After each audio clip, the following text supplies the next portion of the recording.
Well, my goodness. Hello, everyone. Welcome to the live kickoff. We're finally here, months in the making of Conference to Restore Humanity 2025, the Quest for Connection. My name, of course, is Nick Covington. I'm the creative director here at Human Restoration Project. And HRP will be represented this week by a number of amazing people. Perhaps you've met them in the Discord, met them in person at events across the country as we've been able to get out here and do this work. You may also see HRP board members over the course of the conference. Chris, if you could move the slide forward ahead so maybe people can see who those folks are. Thank you. You got this. Um, so a huge shout out to everybody, past and present board members, emeritus, across the board. Could not do this work without our incredible board. If we were in person, this is where I'd say like, hey, everybody who's been part of the HRP team, give a little wave. So maybe those folks can do that, either the emojis in the chat, just say hey, so folks can know to reach out to you about those things there too. And while they're throwing a wave in the chat, if you hadn't had a chance to introduce yourself, now would be a great time to do that. Obviously, making a ton of connections across the country. Find those folks in the Discord, exchange those emails and connections. We'll keep those going throughout the school year as well. Another huge shout out to our staff artist, Farima, whose wonderful illustrations have become the public face of HRP, and all of those incredible little flame keepers, the conductors, the wayfinders, the bards, all of those classes of character that we've been interacting with this week. And of course, to Mal, our community manager, whose avatar of Hootie the Owl. If you haven't seen the Owl House, it's a great little show.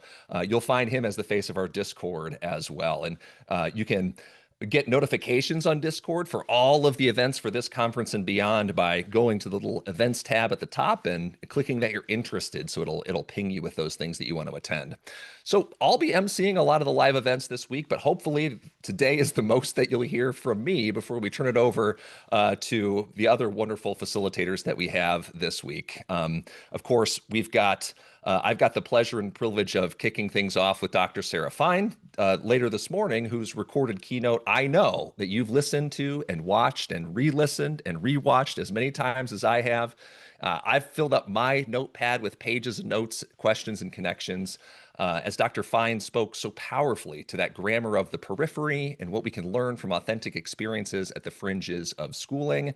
So get those questions queued up to share in the chat. You can offer them up now, or just get them copied and pasted, ready to hit send when we get into that Q&A portion. And as a quick reminder of the rest of the schedule, after this morning's Q&A, we'll take a lunch break. We'll come back and we'll join Nawal Karuni for her workshop, Building Nourishing Collaborations, Exalting Our Children and Their Caregivers, from 1:15 to 3:15 p.m. Eastern time for those Eastern folks.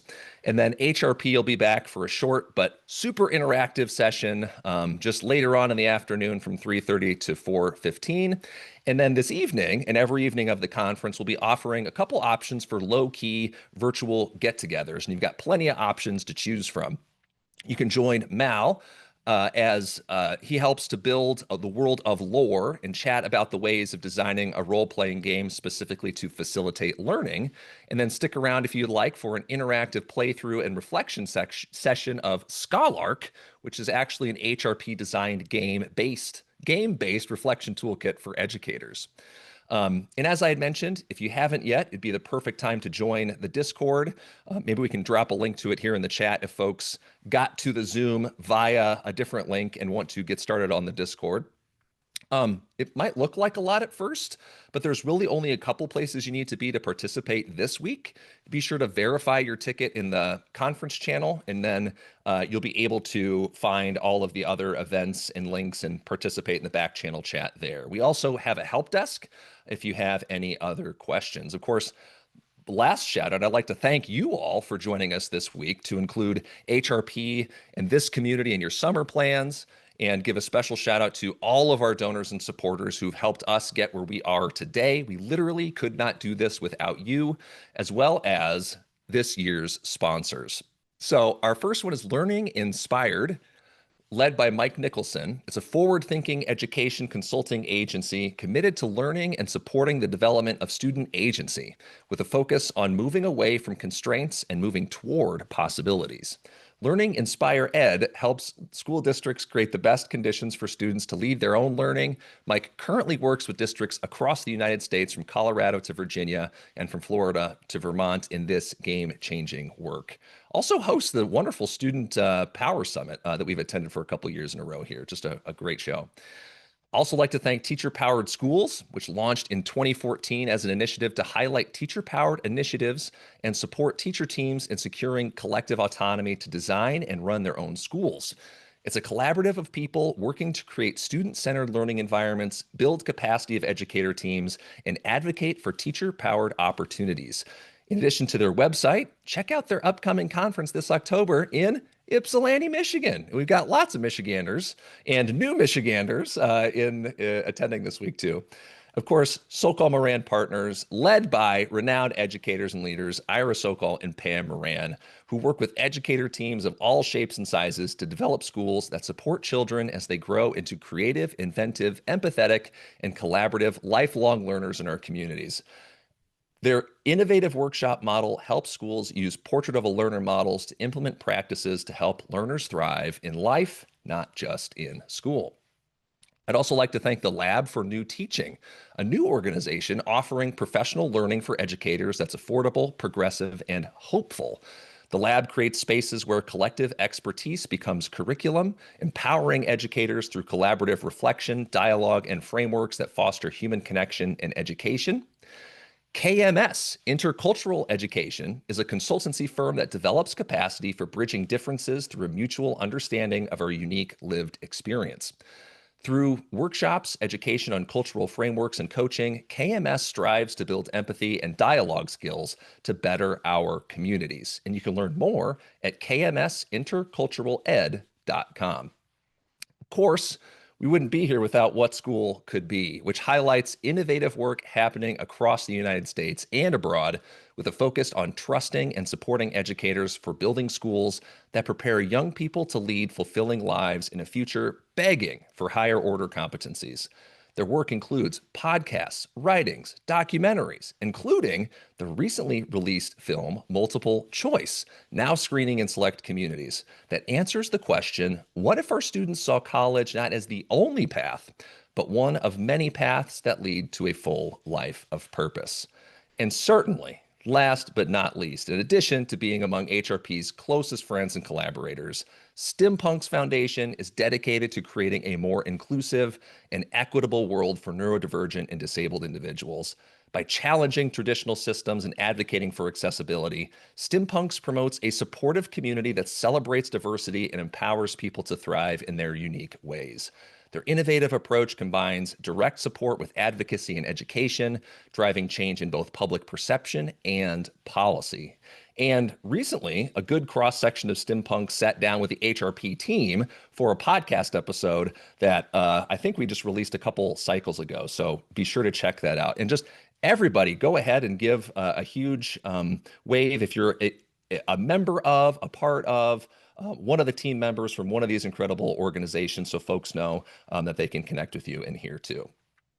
So with that said, let's start thinking about our quest for connection. Now, in the past, whether it was a system reboot or turning vision into reality, we've adopted a forward-thinking science fiction aesthetic, which for us meant imagining the future differently and working in the present to make it so.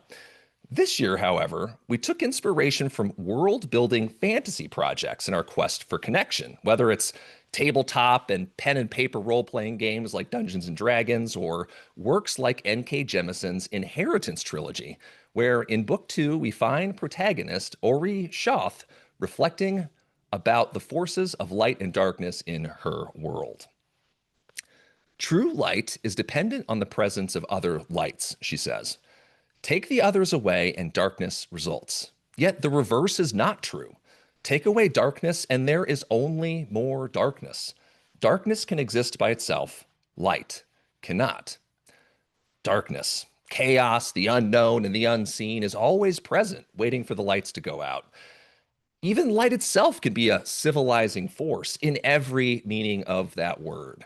As every light casts a shadow, it brings order to darkness, but can also subjugate and confine. And these are the ideas Jemison causes us to wrestle with and balance in our real lives through her characters' magical experiences on the page. When can darkness become oppressive and limiting? When does light become clinical and obliterating? Yet, world building is not just a project of authors in the fantasy realm. Through intention or a lack of it, built by us or built for us, the very real and shared world we inhabit is built bit by bit every day. My hope this morning is to bring together a few different perspectives on this theme and highlight the role we play as educators in our shared process of world building. In Let This Radicalize You, organizers, educators, and authors Kelly Hayes and Mariame Kaba emphasize how the act of organizing is, in fact, a world building project. They write, "We are world builders.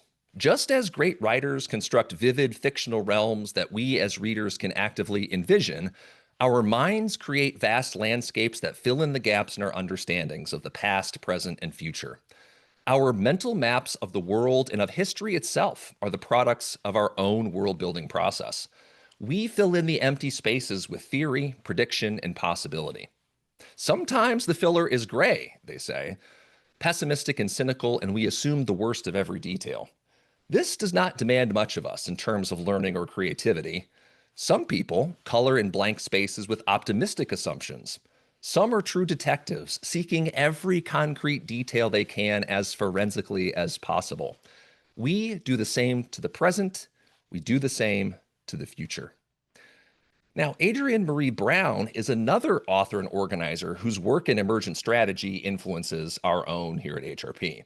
These are her principles of emergent strategy that we've used to help center our work with educators. And as we start here today and will begin each day, I'd like for you just to take a couple minutes, read through these ideas, focus on one or two of them, and share, if you could, in the chat which one connects with you right now, or what's one you'd like to focus on, or one that might be a challenge for you in our world building project this week that you want to be intentional about. Keith says, trust the people, especially big considering all anxieties around generative AI use. Nice. Jen, small is good. Small is all. Move at the speed of trust. Change is constant. Oh, Jane, always. Yeah, less prep, more presence. That led to a lot of really good conversation with teachers last month when we were in Michigan. Oh, I love that y'all are just being real intentional about that. So take that idea, maybe put it in your pocket. We'll reach back in there over the next couple of days and kind of see, hey, has that thing changed, right? If what we pay attention to grows, if we pay attention to these principles and are really intentional about them, perhaps we can reflect that change as well. I think I will add that I'm just particularly moved by that first one. Always strikes me that small is good, small is all, reiterating with what a bunch of you said there, that the large is the reflection of the small. And of course, I always think in a real dialogic way about the relationship of school to the world too. So how is the small society in school reflective of the larger society outside of that too? Nice. And I love Mal's connection here to trusting students and trusting kids in here too. So in education, is our work at all levels a world building project? Through our structures and systems, our pedagogies and practices, we can either foreclose possibility, concede to inevitability, or fight for the future. And this was also the great American pragmatist John Dewey's charge from his time of fascism to our own here in 2025. As few people in 1937 could imagine what the next decade held for them, that same year, 30 years before Paulo Freire's Pedagogy of the Oppressed, John Dewey and a colleague, Goodwin Watson, co-authored an essay titled The Forward View, A Free Teacher in a Free Society, in which they described the relationship between education and the struggle for power and the shape of their world. And they said, quote, "If there be any teachers who chose this profession because they imagined that in it they might stand securely aside from the turmoil of battle for power, they will probably find the next decade or several decades very dismaying. Education is likely to be one of the great battlegrounds upon which is waged an intense and desperate struggle for power. what we do today in revising a curriculum, studying psychology, preparing a lesson, educating a teacher, addressing a group of parents, or passing a resolution in our organization of teachers will take us a little nearer to or remove us further from the practices which have here been envisioned for a free teacher in a free society. Chris, you can move the slide ahead one, or maybe two. See, Dewey was also a world builder, because just as the large is the reflection of the small in the thinking of emergent strategy, so too is society a reflection of schooling and vice versa. And Dewey and Watson go on in that essay to lay out a uniquely American vision of social cooperation and thriving democratic practice with teachers, students, and schools as its living, beating heart. And as Dr. Sarah Fine defined in her flipped keynote for us, the limits of our grammar of schooling and the metaphors we use to think about teaching and learning are constraining, but there is nothing inevitable or inherent about them. And that's the through line in Dr. Fine's observation of co-constructed and collaborative humanized learning spaces, where inevitability gives way to possibility and purposeful world building predominates. Not only is it possible to change the grammar of schooling, but that humanizing grammar already exists within even the most traditionally structured school, Sarah argues, in electives, clubs, and extracurriculars in the periphery.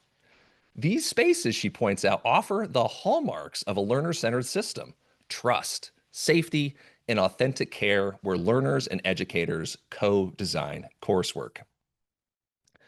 Worlds may be imagined by individual authors, but they can only be built collaboratively and sustained systemically, as Sarah and her co-author, Jal Mehta, urged in their 2019 book, In Search of Deeper Learning, where they write, "We need to change student learning, so we need to change schools, so we need to change systems."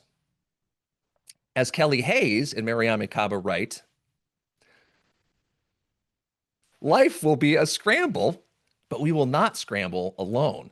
Together, we will fight for this world to keep it. And as John Dewey challenges both our imagination and our collective purpose, the work of the teacher remains thus forever a frontier task. Always, the teacher must deal with life at its point of becoming.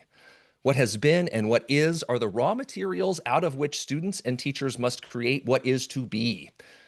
Teaching will continue to be an adventure on the social frontier, where each new generation presses its advance toward an ever-growing American dream. So thanks for letting me put these perspectives in dialogue this morning, past, present, future, and I'm just so thrilled to have you all join us for this week on our quest for connection, to restore humanity to education together. Now, before I bring Dr. Sarah Fine on here and present her with your thoughtfully considered questions, let's just go ahead and review like norms and protocols for Zoom and how this could work. I think I've got this on the next slide too, Chris. Maybe the next one. There we go. Just so we got multimodal engagements here. So if you've got a question, I'm free to cede the ground for you. If you want to turn on your video, turn on your mic. If you want to ask that question, and when you're not speaking, we've all done an excellent job about this. It's been 5 years since the pandemic school. We kind of got this down, but make sure you're muted. Feel free to use the raise hand feature to ask a question or just put it in chat. The raise hand will bump your video over here, so I know like, oh, hey, I can see Mason's got a question. Go ahead, Mason. And then note that it is being recorded and it'll be shared eventually on YouTube. We'll share it out with you all here this week just so you can have access to it, but it'll eventually be made public for other folks too. And so if you could, just please refrain from screenshots and photos of this space for right here and right now, unless you get permission from people there. So with that said, my goodness, Dr. Sarah Fine joined us early. Thank you for sitting through my opening there, Sarah. But welcome to Conference to Restore Humanity. Thanks for having me. And I see some familiar folks there, a few friends, and then I can just feel this is a community of people who share a lot. So I'm delighted to be here this morning. Oh, that's so awesome. And thank you so much for your wonderful keynote, which I think gave a lot of food for thought as we headed into this conversation. I was trying, the chat is moving so fast. I'm not sure if people had asked any questions here, if people want to maybe highlight, or maybe if HRP staff could help me highlight some of those. While that's Oh, okay. This is awesome. Josh always with the lifesaver. So I'm just going to cede the first question to our good friend Josh Rapoon. Go ahead. Thanks, Nick. Figured I'd just jump into the deep end of the pool right out of the gate here. Sarah, it's really good to see you. Um, it was really cool to watch your keynote all the way at the very end. You actually issued an invitation to ask you about real world learning and some concerns that you've been thinking about and writing about. And since What School Could Be is embarking, well, we're way down the road on the real world learning thing. It really piqued my interest when you offered that invitation. So I'm all ears. Would love to hear your concerns. It's really important to us that we hear them. Yeah, thanks, Josh. It's good to see you. Josh and I go way back with our shared history with High Tech High and the High Tech High GSC. Yeah, we can jump right in. This is the thorny part that I kind of left out of the keynote because it just felt like a bucket that would have taken up too much time. And I think I generally want to center what's working and where there's pockets of things that are going well. And then, I have another part of my work, and I think it's important we all hold this too, which is to look really clear-eyed at when things go wrong, why do they go wrong? How do they go wrong? How do we prevent that? So, yeah, I mean, I wrote this article, so I can direct you all to it. It's very academic, so beware. But the gist is that, I've spent a lot of my career in and around schools that are doing some version of project-based learning or real-world learning that are, trying to take down the walls between school and the world. And I am 500% in on that project, as you probably figured out, and I'm guessing you all are too. And I think there are some dangers around doing that work uncritically and doing that work in ways, I think especially, and this is a connection to the keynote. Recently, as I told y'all, I've been spending some time in career technical education spaces in high schools. And on the whole, I'm absolutely blown away by some of the work that's happening in those spaces. There's a real renaissance happening. I think California is kind of at the forefront at the moment in terms of funding and state support, but I think it's happening all over the country. And I find it to be, a real point of hope, because I think that CTE done well absolutely does a lot of the things we all care about, right? It allows learners choice. It allows them connections to the world. It lets them explore possible futures. It gets them connected with authentic work, all the things that we talk about that I talked about. And I think that there's some danger if we're not careful and making and kind of allowing, if you will, kind of capitalism to be in the driver's seat of our schools. And I think that's kind of we've got to be careful about the boundary there, right? Because on the one hand, we absolutely need our schools and the work that learners are doing to be connected to the economy, to possible future jobs they can hold, to roles they might play in our world, this world, not some imagined world or some past world. And I think if we're not careful, sometimes we can reproduce some of the inequities, oppressions, ways of thinking that exist in the current world, right? If we're too focused on aligning, for example, kids with the world of work as it currently operates in the United States, we're sort of uncritically aligning them with a system that leaves a lot of people out, a lot of people behind, that has a stratification between, those who serve and those who have power and influence and so forth. And so there's just this tension in my mind between, like, how do we lean way into this kind of renewal of a connection between schools and careers specifically, and how do we ride the fact that so many people, left and right, and this is exciting to me, that there's some real convergence when at a moment when there's no convergence on any, there's actually some agreement that we should be reinvesting in career technical education in a way that doesn't preclude college and so forth. And we should be, having schools have conversations with higher ed and industry. But how do we also make sure that we're not just kind of recreating the world that we already have, that we all know is not the one that serves most of our young people? And how do we allow them to imagine a world that doesn't exist yet, and how do we help them think outside the logic that dominates our world, and so forth. So I think that there's some real conversations that if we're going to get serious about CTE and pathways and, you know, connecting up the academic core with careers in college, how do we make sure we're also holding on to, for example, democratic ideals of education, which may not actually sit easily within CTE if we're not deliberate about it? How do we make sure that we're asking kids to think about the systems that dominate the world and the ways that those systems are flawed and who those systems leave people out? And how do we not just replicate a scramble to kind of become the haves versus the have-nots? All those things that we know are part of the world, we got to be careful about. So in that article, I get way more specific about it. And I talk about how project-based learning specifically can kind of take up capitalist logic in a way that I see as very problematic, and how it does that when educators and guidance for PBL is not aware of that tension, that we can all default to kind of replicating ways of thinking that have to do with like money as the be all end all, and you know, profit as an outcome that is, you know, the most important one, and so forth. That doesn't happen in all project-based learning classrooms. And I am, you know, as my career suggests, I am an absolute advocate for project-based learning. I just really think that if we want it to spread in ways that are empowering and liberating for all children, we need to be really mindful of the ways that that kind of logic can creep in if we're not careful.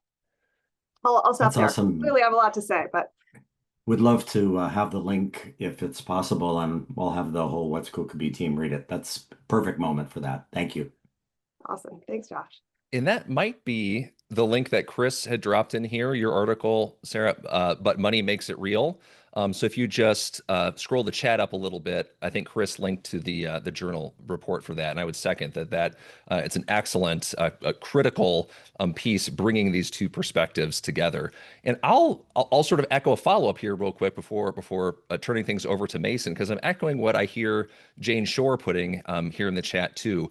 What sort of worlds we want to see? What are the qualities that we want to support?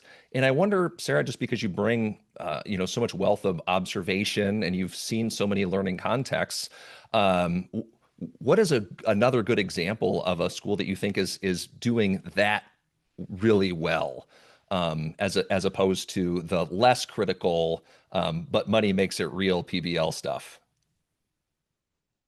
Ooh, good question. I don't know about school, to be perfectly honest. And I Okay. think this was one of the things Joel and I found that continues to be very consistent, which is that, you know, there are the island schools like High Tech High, for example, and many others that are, you know, design driven, ideals driven schools that are really trying very deliberately to live into a certain way of being with kids. And I've spent most of my career in and out of schools like that because I think they are very promising. But even in those places, I guess, to be brutally honest, even in some of those places, I think that there's a little bit of a necessary push to have those communities think carefully together about, you know, how do we make sure that we are pushing on all the right pressure points on our system, and, you know, constantly, I mean, here's the thing. Status quo, right? The ideologies and the systems that we've all grown up in and around and that frame our lives, you know, they're flawed. And I think a lot of people here, right, we all think about the ways that they're flawed. And yet they are the systems we know. And it's so easy for those systems and ways of thinking and ways of being to creep back in, even in places, even in schools that are designed very carefully to do something different. And so, for example, in that article, I read about capitalist logic and the assumption that profit is an outcome that is worthy and important, and that, you know, our somehow the labor of our kids should produce some sort of profit, and the message that we send to kids when we don't problematize that for them. And I see that even in school, to be fair, even in schools like High Tech High, not all classrooms, but it's easy to kind of be like, well, money is a very real marker of achievement. And, you know, kids instantly recognize that. And so let's just monetize the stuff they're making in their projects and sell it. And then let's call the amount that we raised, even if it's going to some good cause, let's call that amount kind of like a signal of success.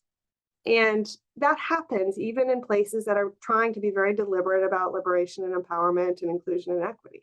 And it doesn't mean there isn't good stuff happening. It just, I think that the level of intention to push back against the status quo is kind of constant and required. And I think a lot of teachers have all the right intentions and yet still need support and community to think through these things, because we all can revert to these types of logics if we're not careful. So I'm hedging your question. I'm not sure I've seen a whole school that as a whole school is like absolutely sort of all in on criticality. I have seen many whole schools that are really committed in beautiful ways to making sure learners are at the center, to letting learners have agency in their learning experience, to making sure things like collaboration and cooperation and critical thinking are kind of centered in the curriculum. And I think the criticality piece is much more marginal, frankly, in our discourse, even in kind of progressive ed spaces. I think that piece around like, how do we really make sure kids are actually seeing and critiquing the systems of that frame our lives? That I think is a much harder thing to do, and it's hard to do well, and it's scary, and it's truly radical.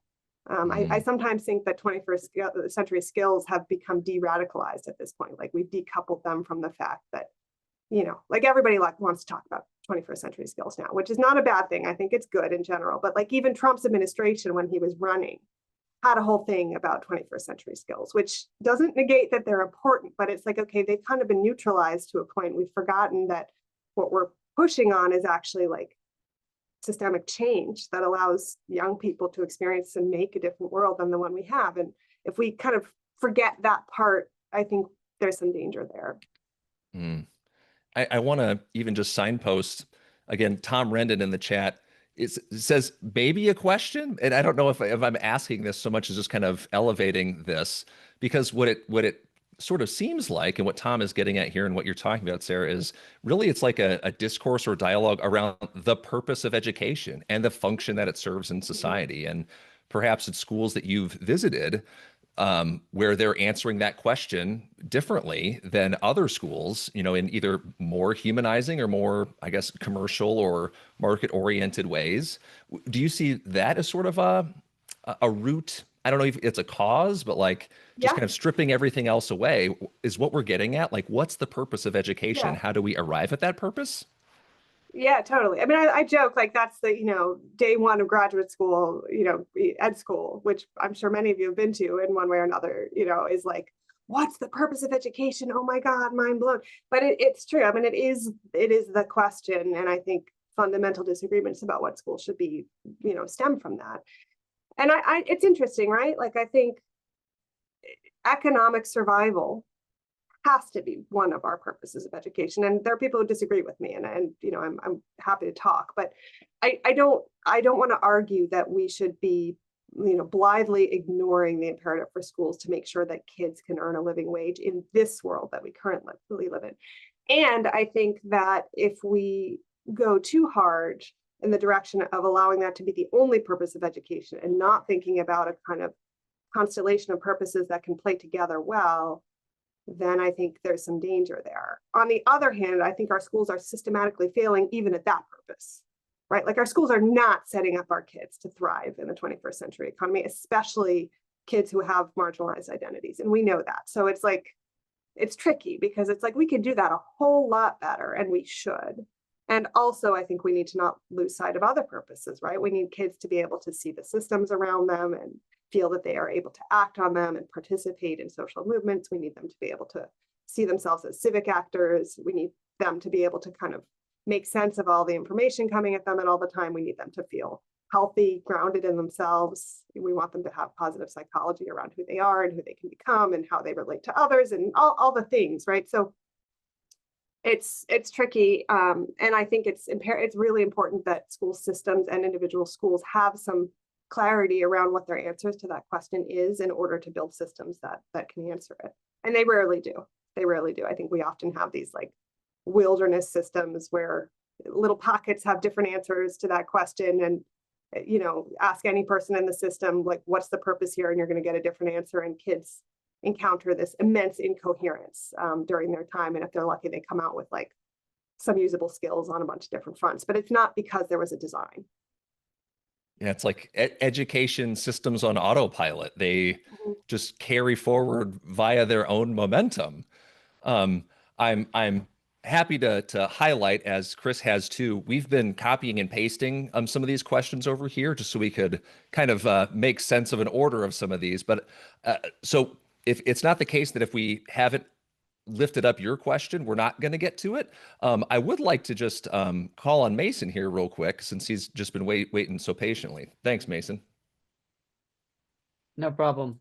I kind of had two questions. One sort of fits nicely into the stuff that you've been talking about recently, which is how, if we don't have grades or money or some other kind of capitalism-friendly metric, how do we get parents or decision makers or other community members to actually understand that this is a viable path for education? Like, a lot of parents are concerned, they want their student to have the best future possible, which makes sense. And without that set of grades, or, you know, this is going to get them a career with a high wage or a high salary, they can get concerned. So how can we kind of assure those community members that that their kids are getting real education this way? And the second question was, how do we balance like the need for changing education in this positive way with the need to provide some kind of regulations, especially for people who are like neurodivergent or on the periphery in other ways, to make sure that they are the ones who get access to this transformed education, as opposed to it just being, you know, like white neurotypical people? Those are two very big, very good questions. So thank you. I don't know if I can get them both Yeah, no in worries. one response here. And I'm trying to monitor the chat. I'm seeing amazing conversation. I'm going to need to go back and take a look at, because y'all have amazing insights. Just to start with the first question. So this new book that I'm working on with Michael Fallon and Santiago Rincon Gallardo. I think I told you a little bit about it in the keynote. And the 5 systems that we studied, 4 of them out of the 5, 4 of them had some kind of, pardon me here, like come to Jesus or kind of like existential crisis moment in those systems. In many cases, quite a ways back, 5, 10, 15, in some cases 20 years, where some group of stakeholders, like increasingly large group of stakeholders, realize this is not working. This is not working for kids. It's not working for teachers. It's not working for our community. And in their different ways, the stories of all of those systems were ones in which sort of some early version of a portrait of a learner, portrait of a graduate process happened organically, and not with that name, because in most cases it happened before that particular process came online, but where you had really wide cross sections of stakeholders coming together and kind of just talking about, like, what is it we want for our kids here in this place, in this moment, in this community. And in all cases, what we heard was there was some consensus, and this is kind of a heartening piece around communities and parents. There was some consensus that actually, like, knowing facts and passing APs and getting the grades was not the priority. That when it came down to it, what community members, including parents, wanted was like kids who are well, kids who feel engaged and have a sense of purpose and direction, kids who remain curious and interested in the world, kids who can relate to each other. And, you know, it was sort of those core basic human pieces that we often shorthand as some version of 21st century skills that came to the fore in all 5 of those communities. That was kind of the gist of the conversation. Was actually, at the end of the day, we don't really care so much about these specific pieces of knowledge or these specific academic competencies. We want our kids in school to leave being okay, being like healthy, self-directed human beings. And, you know, yeah, college careers, all of that, but like actually there was less emphasis community-wide in those places on that than there was on this piece around, like, we want our kids to be okay. Like, we're worried about them. They're not well. They're not thriving, and they don't like school. And so, you know, in all cases, that was kind of the seed of some kind of systemic effort at change. And it looked pretty different in different places. And I think that's important too, that there wasn't a cookie cutter standardized thing to reach out and say, okay, we're going to do that thing.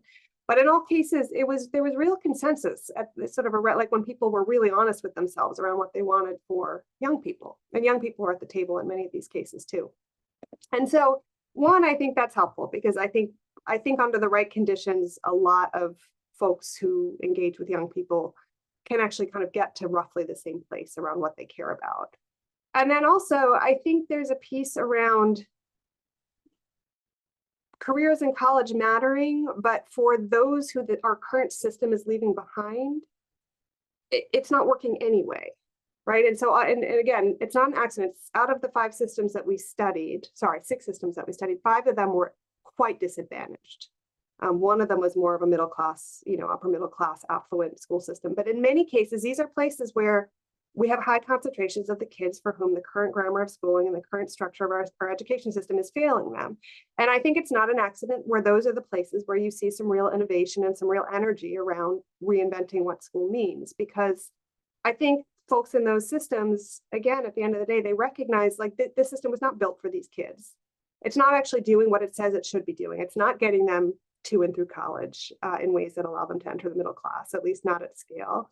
It's not allowing them access to a range of meaningful choices for their careers. It's, it's leaving many, many, many of them behind. And the inverse of that is I think it's not an accident that the most privileged systems are not the ones where you see the most amount of innovation, because those are the systems where the current logic is working for most of the kids. And those are the systems where it worked for the parents. And so the parents have an investment in the status quo and they're very resistant to change. And so where I'm going with that so much is to say, I think, again, it's the periphery and core. It's like the edges of where we spend our attention and energy is in our current kind of educational landscape are actually the places where there's the most oxygen to make change, and where honestly I see the most honest possibilities coming out in terms of like the values that our system does and doesn't have, and the difference between what we say our education system should be doing and what it's actually doing, and so forth. So I don't know if that answers your question, but I do think that we should trust parents more, and we should also listen.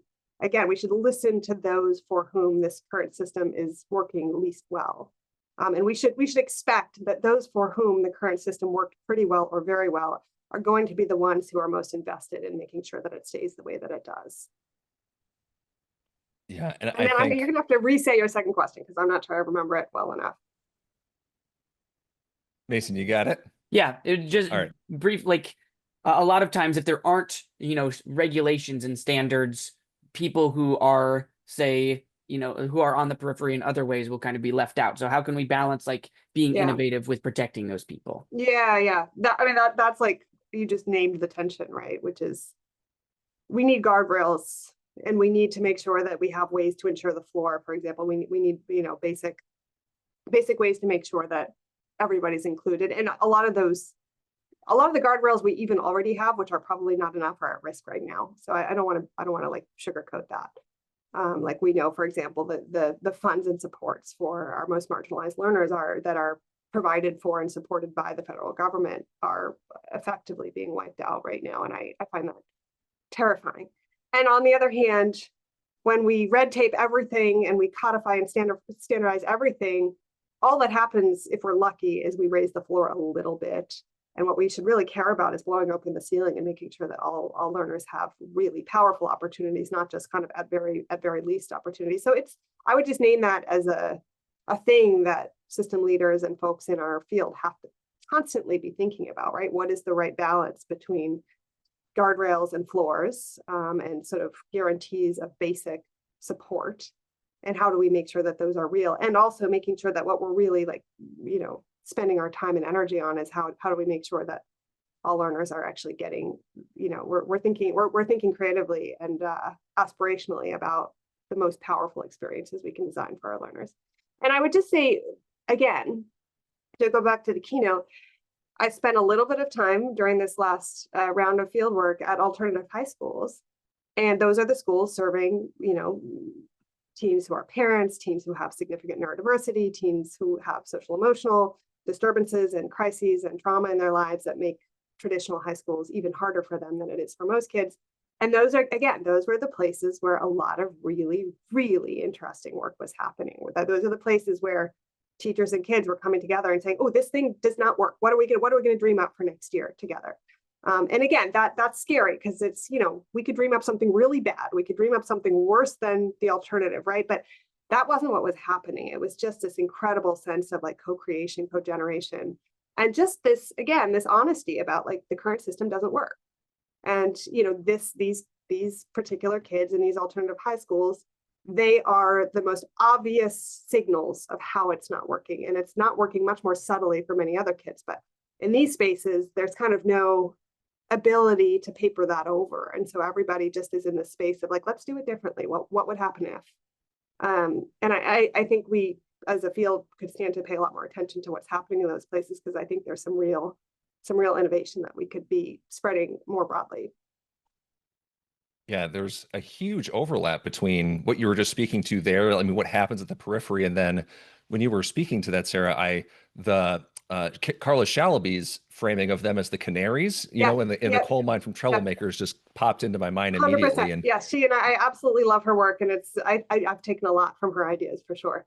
yeah, like the blending of those two ideas, like again, like if those canaries are sending us that signal, like what can we learn from those peripheral spaces, right? Like blending those two perspectives.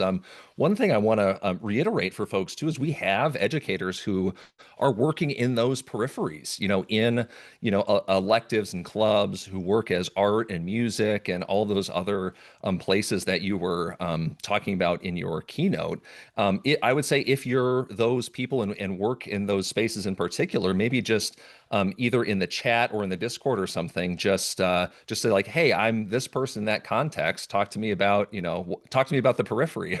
Let's see what's going on here. And then I thought I would just follow up with a question from Kennedy Schultz from a moment ago, who wrote that if your research shows bright spots both within core classes and at the periphery, what do you see are the biggest barriers to expanding that influence, either within schools or within teacher training? It builds some good bridges into a couple questions that were in the chat about PD as well. Like, what would professional development look like in this context? And how do we bridge those silos that exist between the core and the periphery to learn more from each other?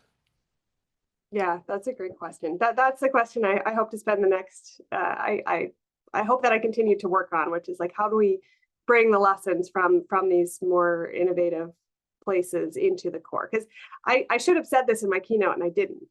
But, I'm a former English teacher and social science teacher, and I spent the last 7 years of my life kind of raising baby teachers in English and social science, among other things, and in the academic core. And I care very much about those spaces, and I'm not willing to give up on them. And I don't just want to electrify everything. But the question is, how do we bring some of the ethos and the routines and the stances and the qualities that we see in some of these peripheral spaces into the core? And maybe we need to blow up the organization of school to do that. But I'm not advocating that we abandon, for example, mathematics as something that our children need to learn how to think and understand. So that is the question. I think there's two pieces. There's kind of the external barriers, and then there's the internal barriers, and they're connected, right? So externally, we can probably all talk all day about all the things we know that kind of keep everybody yoked, right? We have, for example, a very limited set of measures and a very, very specific set of ways that we're required to measure learning. Standardized tests are kind of the tip of the iceberg on that front. But even if you take away standardized tests that come from the state level, just tests, period, right? Like pen and paper, write an essay, answer some multiple choice questions, take a test, do it in a certain amount of time. And I actually think that's a good example of external and internal, because we certainly have external pressures to make sure that that is the main, and in some cases, the only way we assess learning.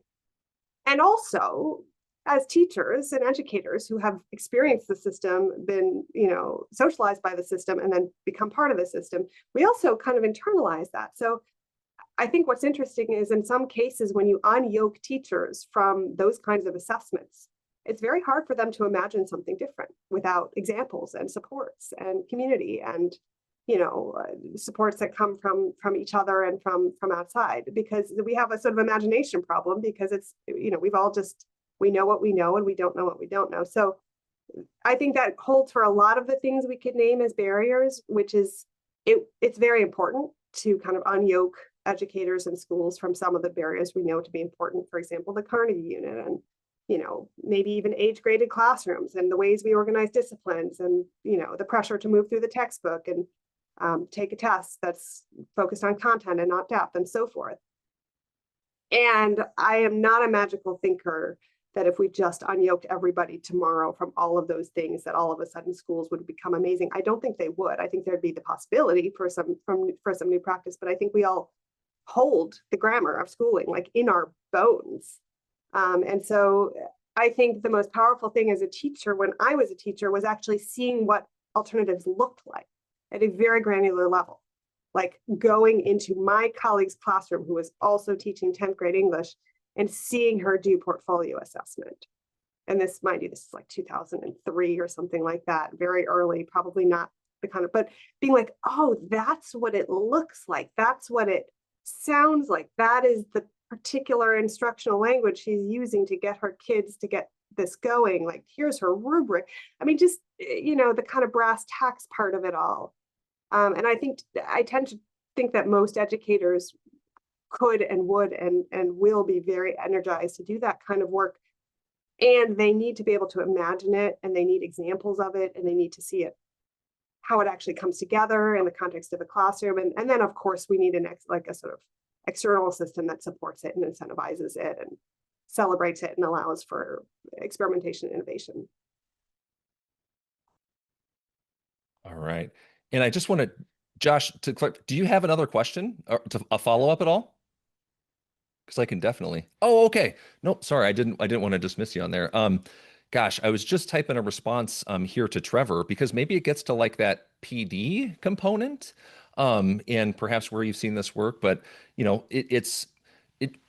you had mentioned, you know, teachers teach in the way that they were taught, and the system really elevates people who, frankly, you know, fit well within it and aren't too angular to the way that the system currently works. And I was thinking about Trevor's question here, and then earlier in the chat too, just about this notion of communities of practice, because Trevor. His perspective, as I understand it, and I appreciate it, right, turning disciplines into actual living, breathing communities that we can apprentice students into, while also honoring those borders and boundaries.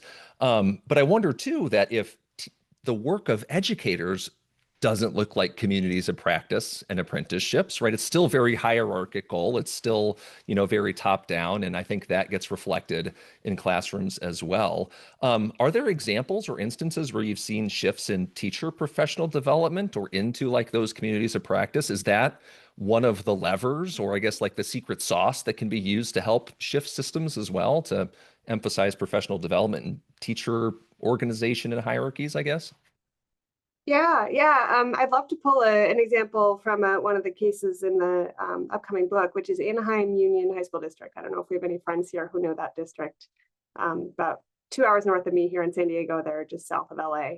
It's very kind of a blue collar community, although we think of Anaheim as Disneyland, but it's actually mostly people who work in the service sector at Disneyland who live in that community. So anyway, you know, kind of middle of the road community in terms of its resources and so forth, and predominantly students of color, predominantly high poverty and so forth. And they are, I would argue, of all the systems that we feature in this book, the farthest along, doesn't mean they've solved it all, but the farthest along as a system with all the normal constraints we might imagine. It's not a charterized system, it's not a special system, in really rethinking the grammar of school. Well, okay, not fair. Not so much rethinking the grammar of school, rethinking what you can do within a traditional grammar to blow open some of the assumptions around what kids need and what they can do and who they can be.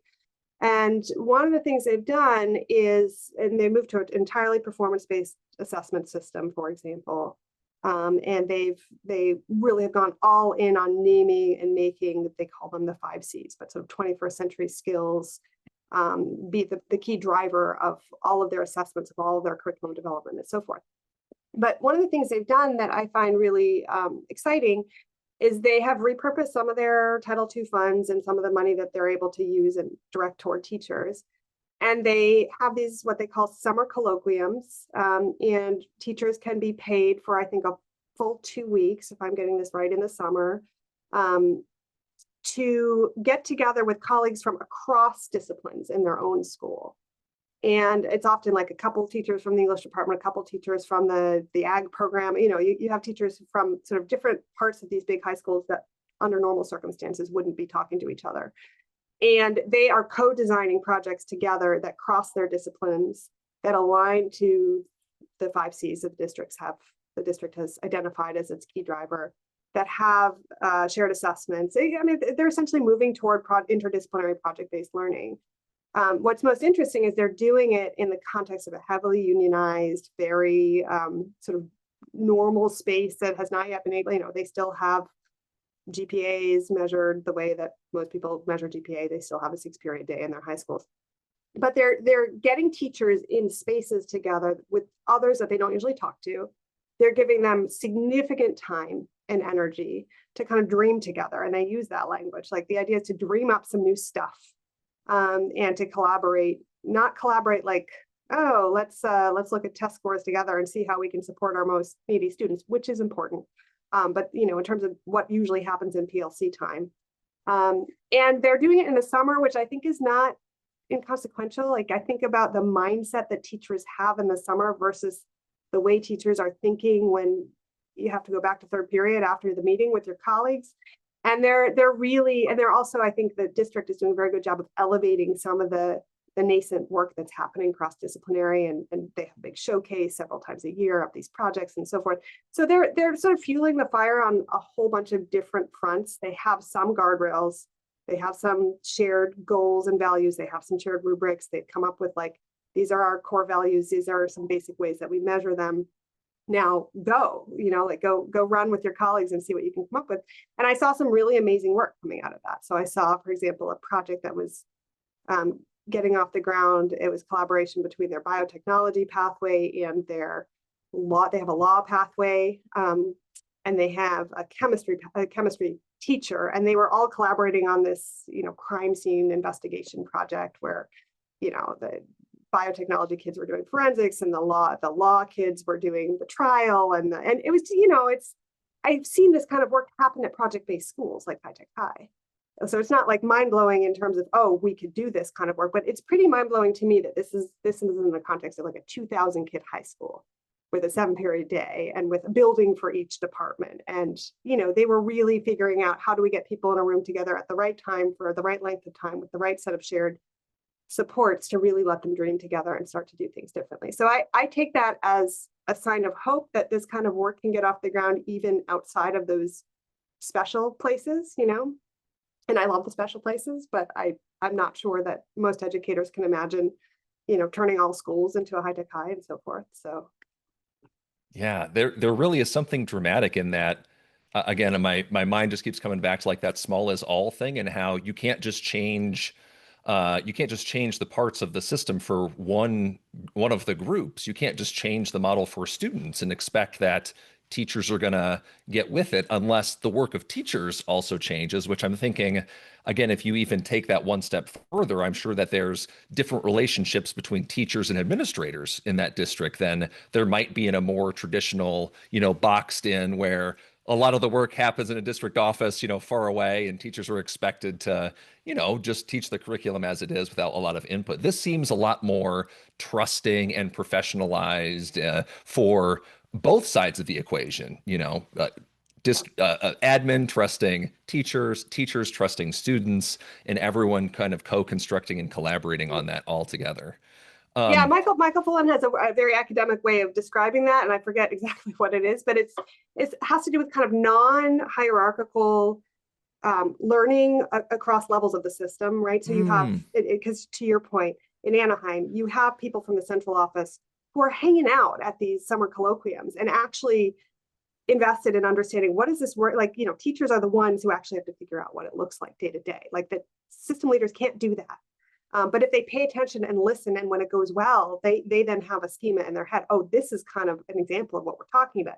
Then they go back and they look for more, and they try to invite more people in, and they get people to watch the work when it's working. And so they're learning and they are leading, but they're also not, it's not like, I'm going to say you do X and now go do X. It's kind of like, we have decided we're going to do X. We're not quite sure what it looks like. Let's play around. Let's learn from each other. Let's refine X as we go on. And over time, let's codify it and make sure everybody gets to support to do X and so forth. But it's a much more cyclical and non-hierarchical way of going about it, with some honesty about the fact that the people closest to the work are the ones who are going to have to figure out the brass tacks, and the people who are supporting the work actually need to have some understanding of what that looks like. Such a great point. Now, because it's come up in the chat a couple times, could you clarify what district that is again? Anaheim Union High School District. Yeah, they're we name in our upcoming book, we name all of the, we're happy, unlike Jaws in my book, where we thinly veil the identities of our schools because of our institutional review agreement. We actually can name these ones. So yeah, Anaheim's amazing. Mike Matsuda is the superintendent there. I think they're a district well worth paying attention to in California right now. It sounds like we've got a lot of people who are gonna who are in their Google search bar typing furiously right now, trying to make that connection. So that's great. I'm happy to cede the floor to you, friend Raj. Go ahead, bud. Yep. Hello. Thank you, Dr. Fine, for being here in your keynote. My question was, so in your book, in Search for Deeper Learning, you talk about how there was kind of like a tension between mastery, which was like fluency of like academic skills and knowledge, and the sort of creativity and identity aspect of deeper learning. I was wondering if like you had anything on how that sort of tension could be managed and how like mastery could be in service of creativity, and if there were like any like resources or frameworks or um I guess schools that were like managing that tension well. Mm. Yeah, so I have an answer to your first question, and that our schools managing the tension well. I think it's like, again, not to cop out, but schools should be paying careful attention to that tension and working on it. And if they are continually working on it, I think that's probably as good as we can get. Because yeah, I think Jal and I thought about mastery, to your point. I think you really nailed it, as kind of tied to more traditional ways of thinking about what it means to know something and to be able to do something. And I think over our time watching so many classrooms in schools, we really saw that trio as a spiral that kind of, so that, for example, when kids are asked to think mathematically, but not told exactly how to do a given problem. So if you think about like open-ended math tests, or, you know, moving away from an I do, we do, you do model towards some sort of kind of, you know, y'all, you, whatever the new model is, where you're actually like posing a question to kids, letting them grapple, letting them share their solutions, and then inserting some more traditional algorithmic mastery to help kids understand, and then kind of doing that iteratively. I think often you allow for some creativity on the road toward mastery, if you will. So allowing kids to play around with ideas, allowing them to feel like they're, even if they're playing around with ideas that are on a well-trodden path, right? Mathematically, there might be a standard algorithm that we're hoping that kids eventually identify. Letting them feel like they have the capacity to play, to create, to listen, to puzzle through things, to, you know, show their logic publicly. I actually do think that's a form of creating knowledge, even if it's not creating new knowledge to the world. It's honoring the fact that, you know, learners are sense makers, and the process of sense making is an active and important one in the process of learning. And so I think, first of all, creativity doesn't have to happen at the end, which I think we're all conditioned to think about, that like, oh, you just, you know, you learn all the stuff in the textbook, and then maybe you write the essay that makes a new argument about, you know, the causes of the 1812 war or whatever, even if it's not really new, blah, blah, blah. I think it's more like letting kids grapple and letting them make sense together, and letting them think about, you know, things humans have thought about for millennia, but, you know, rediscovering that knowledge for themselves and thinking about it as they are. Like, that process builds mastery too, right? The process of being creative, if you will, of playing with ideas and making sense together, and, you know, mocking things up and making, you know, mental model maps, and I don't know, creating a new play about the 1812 war and staging it. And maybe it's not the most amazing play you've ever seen, but actually the kids created it. And, you know, that process builds mastery. It builds deep knowledge. It builds skill. It builds engagement. And then also, I think identity plays in, because we want kids gradually starting to think of themselves in certain ways. So it's not, I'm a kid who goes to math class on Thursday. It's I can be a mathematical thinker. I am a mathematical thinker. We're all mathematical thinkers. We don't have to have somebody tell us that we finally arrived. Like, we can think mathematically under the right supports and conditions. So, you know, or I am a writer, for example. I think a lot of kids think of themselves like, I'm not a writer. I have to, go to journalism school to do that. I write because I have to. But I think really skillful educators find ways to help kids build identity and mastery through the process of creating and through the process of grappling and so forth. So that's a long way to say there's a kind of like dynamic relationship between those three things when you think about learning as it unfolds in kind of naturalistic settings as well as in school settings. And then to the schools question, I do think schools tend to have big bets on one of those three things and kind of start, like they kind of pick a starting place, if you will, at least by design schools that I've spent time at that actually have a sense of what they're trying to do. I tend to think that most schools have some bet that they've leaned hard into. So their school, for example, like many schools I think now are like, let's start with identity. Let's like lean really hard on who kids are and where they come from and what their funds of knowledge are, and we'll build toward academic work from there and so forth. And whether or not they do that is an open question, but I do think you kind of pick a starting point. There's other schools, IB, for example, that say, you know what, traditional mastery of knowledge with a amount of depth to it is where we're going to start. We want kids engaging deeply with canonical texts and so forth. And I think the real question is, can schools and can teachers find ways to make sure that there is a dynamic kind of cycling between the three things and making sure they're not neglecting one of them? Because I think it's very easy to be like, okay, we're all about mastery, and to kind of forget that kids are whole people that have identities that connect to their learning and inhibit their learning and accelerate their learning and all of that, and that their learning can change. So yeah, I mean, I think it's important as a school community and as a system community to think about like, how do these three things play together? How do we make sure we're attending to all of them in some amount of balance? How do we remember that they relate to each other, and where do we start? Because I do think you kind of have to start somewhere, and I tend to think starting with identity is a pretty powerful bet, so long as you don't like have a very narrow view of identity and only stay there the whole time, right? Like kids can write I am from homes only so many times before like you need to learn something. Yeah, and there is that sense too, that the sort of portrait of a graduate or those identity things can be restricting in the sense that we only want to produce one type of student. And so our job is to sort of put students in the extruder, but really embrace the plurality of opportunities and options as we come through that.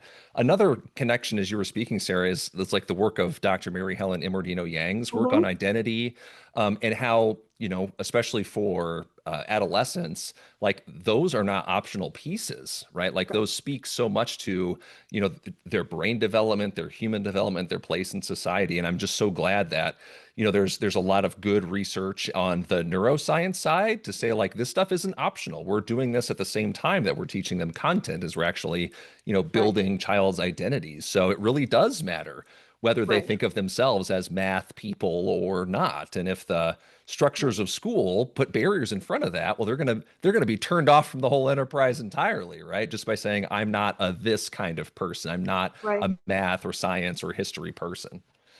Well, and that, so first of all, just a side note, Mary Helen has been working with Anaheim Union, not by accident, to well, no wonder.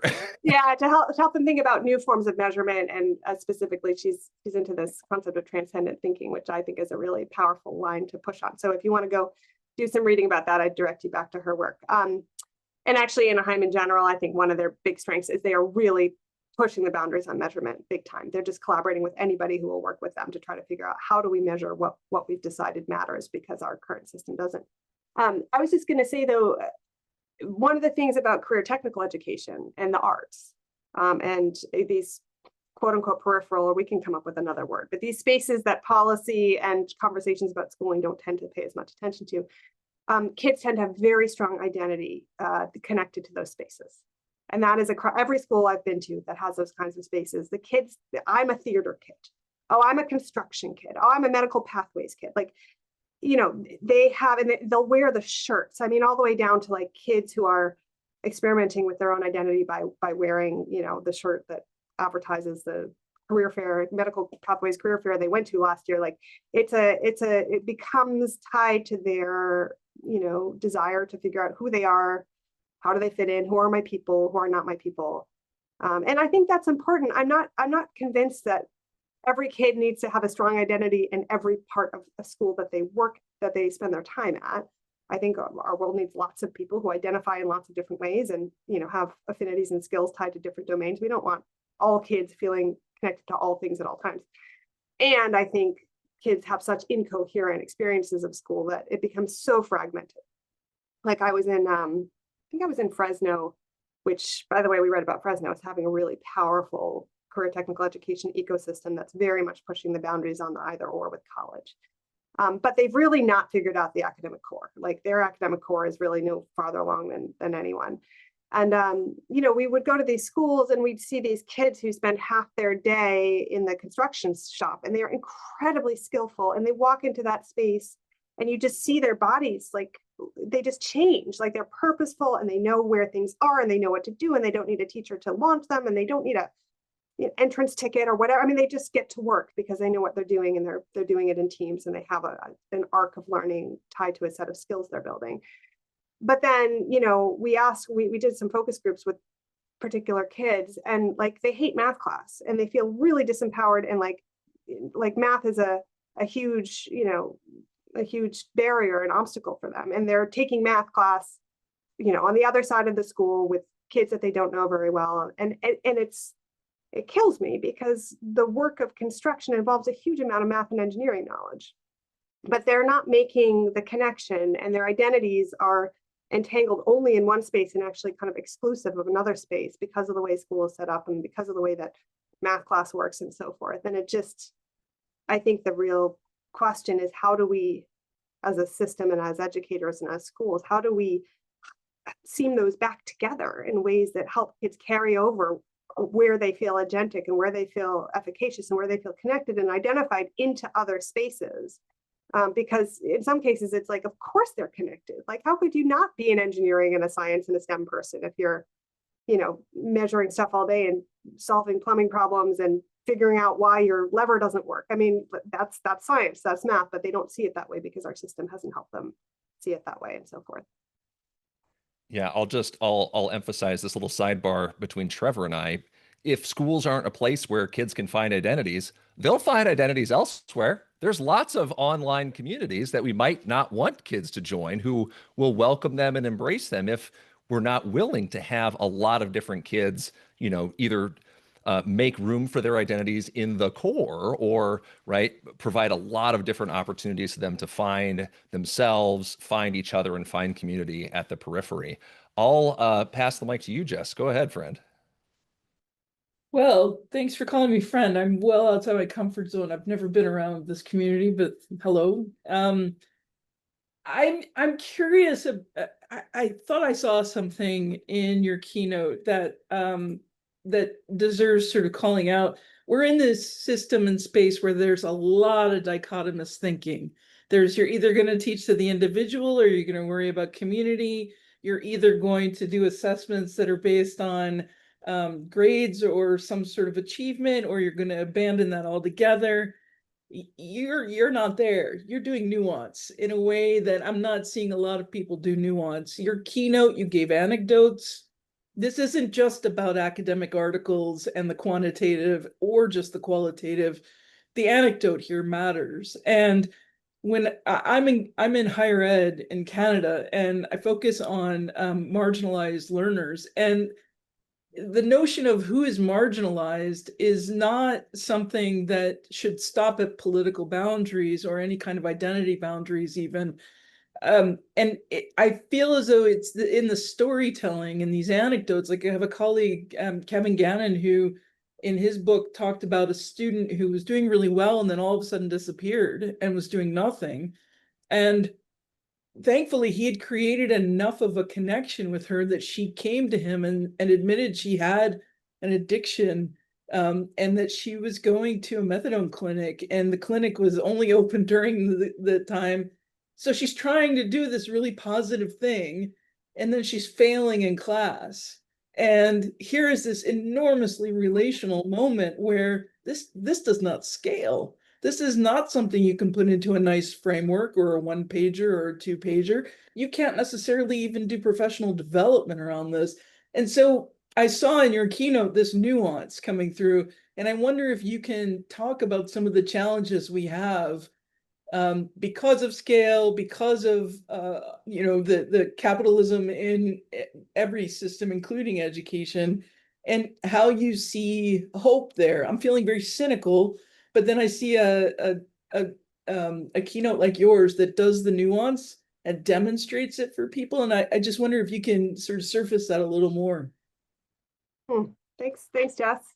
I do. I care about nuance. I think, I mean, and academics do, but then we get lost in it and then we forget the big picture, and that's a problem. So I think both extremes can be problematic. Yeah, I think, well, I've learned a lot from Michael Fullen on this front, who's a mentor and a collaborator, that I don't think that macro level systems can do nuance. Or I'm not sure macro systems can really figure out the details either, right? I think that the role of kind of like, for example, our federal, our state, even maybe our LEA district systems is to establish some ethos for doing the work and some core values for doing the work. For example, not like a kind of hierarchical imposed, like for example, modeling trust and opening up space for experimentation and getting people in rooms together when they're doing good work, and maybe even establishing some kind of North Star values for our system. But those are not nuanced. No, those are not going to be nuanced. I think the work of figuring out what's the right balance between, creativity, agency, creativity, identity, and mastery, or which of these 5 C's matter most to us, and what does it actually mean to show that you know it? What does it mean for kids to show that they're empathetic or collaborative or critical or whatever? I think that work necessarily has to happen in communities of practice closest to the work itself, right? I don't think there's any shortcutting it.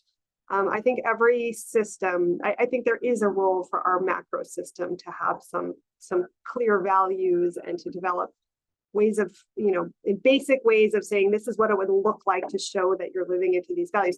But that's not going to be nuanced work. I think that it's educators and communities and schools that do the nuanced work. And I think that is the work of being an educator, is like a whole career's worth of conversation and experimentation and, being transparent about, this is what I did, this is how it worked, this is how it fell short.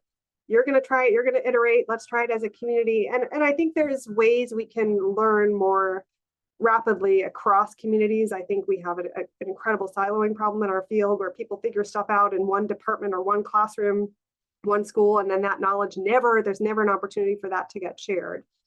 I don't like the word scale, because to your point, I don't think that we can like scale things in the sense of like replicating one practice that worked in one group in 1 year with one group of kids elsewhere. But I do think there's immense opportunities for knowledge sharing. And in the systems that we just studied for this recent project, there was kind of like the nuance of educators figuring out together and kind of muddling through with some sense of where they're heading. And then opportunities for them to show what they did, and for other educators to get inspired and supported by that, and for the work to kind of rapidly kind of turn into lateral learning. But I don't think there is such a thing as like a system that can be that nuanced. I'm not sure that's the role of our system. So anyway, I guess I'm just agreeing with you. And I think the stories really matter. And I think educators know that, right? Like I said earlier, educators want to see, what does this actually look like? What does the student work product look like? What did class on a Friday, but as they were working toward it, look like? Like, how did you manage that group of kids that didn't get along together well, or the group of kids who has a kid who's not nonverbal? How do you pull them in? Like, what did you do? What did you literally do? Like, how did you? And I think that level of nuance is not, I don't think we can avoid needing to learn from it and grapple with it and all of that. So I guess, yeah, stories are very important to me. But it's not because I think that a story can like tell the system what to do. Gosh, there's no easy answers, are there? we gotta figure all of this stuff out. I think there might be one way, though. I don't know if we can round a corner. This doesn't have to be a closing question, but it's just something I've been thinking about since obviously reading In Search of Deeper Learning, your keynote, and then getting real excited, I think as we all are, for whenever the timeline is for this next book to come out. I floated the idea in the chat of like a CTRH field trip to Anaheim. Everyone get in their cars right now, wherever you're at in the country. Jess, if you're in Canada, we might need to get you a visa or something, but just bring your passport. Let's go. Let's go visit. But I want to know, just because your perspective, Sarah, brings with it the experience of so much time spent observing classrooms.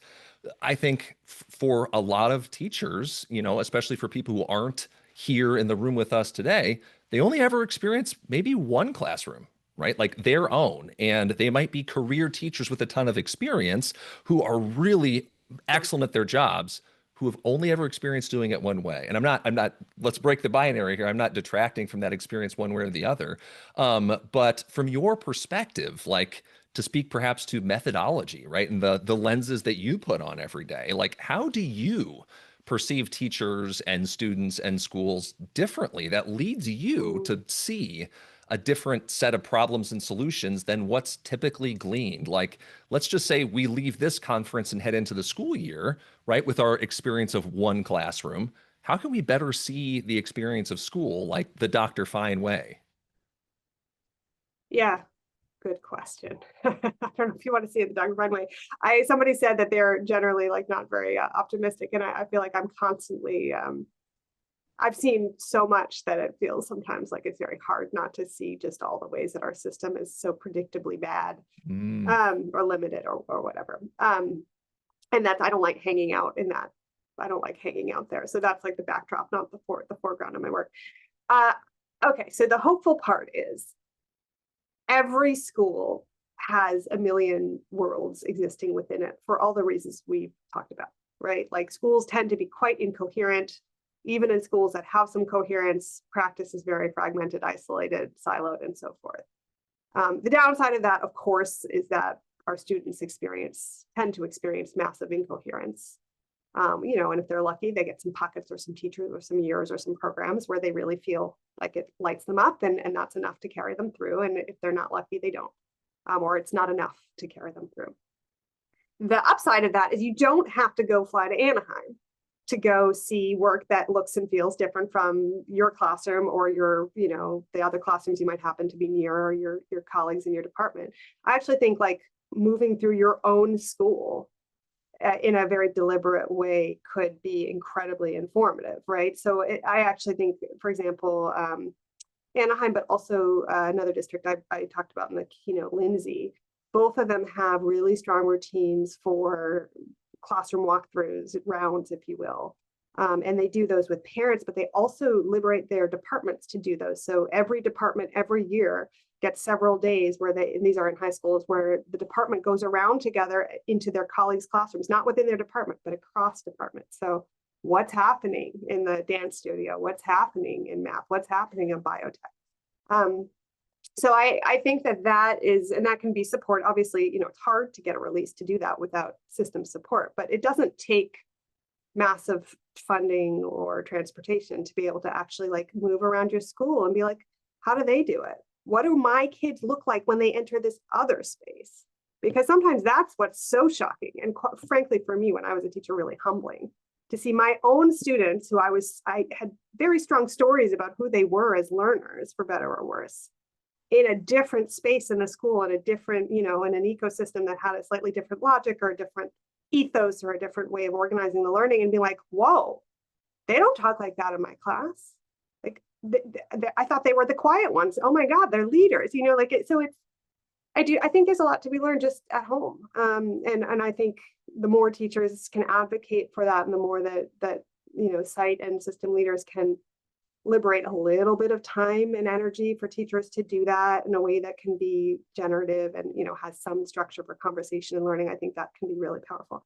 And then even like to go back to the beginning of my career, like I said, going into literally the person who was teaching the same class as I was, we're both teaching 10th grade English. We planned together.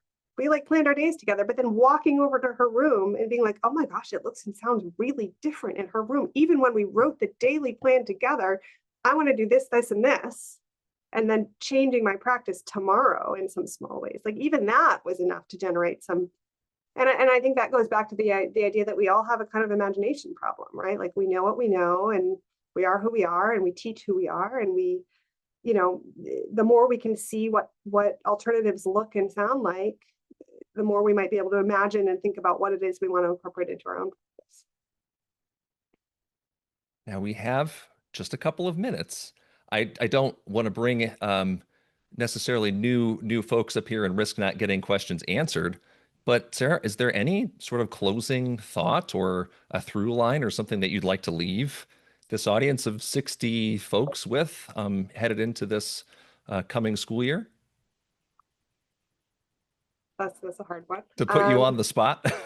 Yeah, I mean, so from all my points about, like, you know, the system, the larger system is unbudging and it's, you know, crumminess. I'm actually feeling remarkably hopeful right now, given how bleak and terrifying and depressing the kind of federal landscape is and what's happening federally to our whole system. Focusing recently on California. California is no utopia, and it's certainly not a monolith. It's huge. And there's actually there's a bunch of stuff I won't have time to talk about. There's a bunch of stuff brewing in California in terms of specifically secondary education reform and new grants and new pathways and new task forces and people getting together in rooms to rethink what it means to be a learner in public schools in California.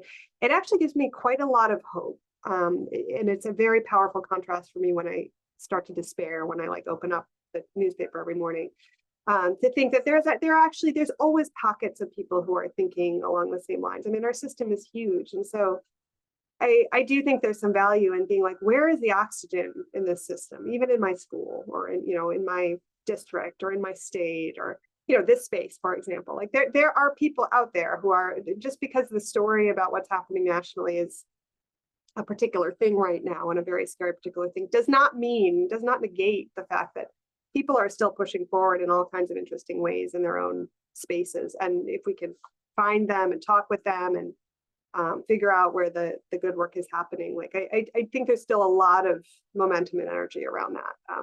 And the kind of the overhead clouds may be very, very dark right now, but it doesn't mean that like the work is not still happening. So I am generally feeling like cautiously excited about the fact that there's a kind of turning point happening, and the question of to what extent it will amplify back up to the highest levels is an open one for me. But I don't think that you can like stop the train once it's moving in a given school or classroom or department or district or so forth. So, well, if you're hopeful, that's enough for me.